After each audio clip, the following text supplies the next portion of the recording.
Okay, welcome to a class on subjunctive and conjunctions. This is more about old-fashioned English, if I'm honest, but some people are interested in such things, in old-fashioned English. And of course, we've already studied subjunctive, which many argue has been disappearing from British English, certainly, and I would certainly say that. I think we normally use should instead of subjunctive. Instead of saying, if that be the case, we say, if that should be the case. Instead of saying, who is safe if Justine be convicted, we say, who is safe if Justine should be convicted. And you can see this. In England, we've been doing this for hundreds of years. You can see it in really old books. But I must admit, the subjunctive is found in a lot of different places. And if you don't know about it, you might get confused by sentences like that. And rightly so. You know, I understand exactly why you'd be confused by that.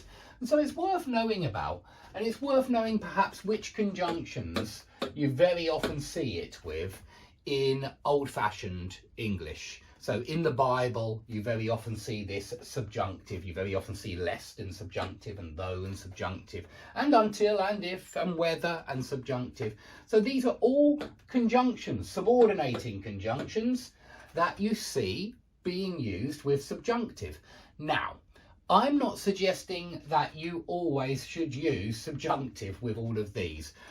However, I mean, you do want to always use it with that one. It's a very old-fashioned word, but do use subjunctive with that one. It seems to really demand subjunctive.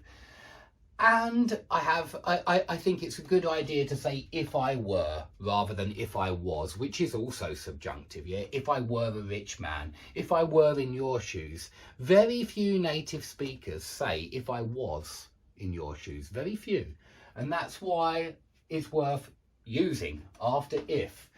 So be aware that we use past subjunctive, the were instead of the was, after if. But if you look at old literature, you actually see the present subjunctive, if he be, if she be, being very often used in first conditional, yeah, which is a real conditional. So that might surprise you, because often people say that subjunctive is about hypotheticals, and it is. But it used to be used differently, and we used to use it in first conditional as well, it seems to me. And so we get things like this. If that be the case, yeah, that's first conditional really. And most people nowadays would say if that is the case. But you will often see if that be the case, then blah, blah, blah, blah, blah. Yeah. If that be the case, then we won't go on holiday. Yeah. If that is the case, it's first conditional, but we're using this that be. And so it's worth knowing about. It's old-fashioned. I'm not saying that you should do this instead of the standard first conditional sentence. I'm not saying that at all.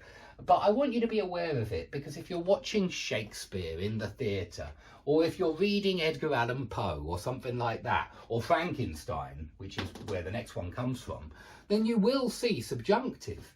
And if you are a writer, you can use subjunctive to give a sentence or a phrase a very old-fashioned feel. Yeah, and so I know The Lord of the Rings very often has subjunctive, and I think it gives it that old, archaic, biblical feel, yeah, and certainly the Bible has a lot of subjunctive. So here's the next one from Frankenstein. Who is safe if Justine be convicted of a crime? So you see this, if Justine be convicted, rather than who is safe if Justine is convicted of a crime. Yeah, that's what it would be in indicative in the normal way of doing it. But who is safe if Justine be convicted of the crime? Just like that be, Justine be.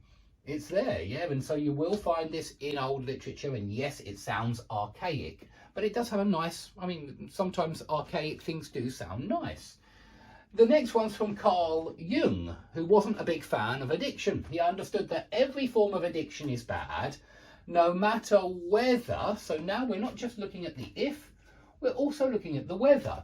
And it's only when you're saying whether X or Y, when you've got two options, because that's not always the case.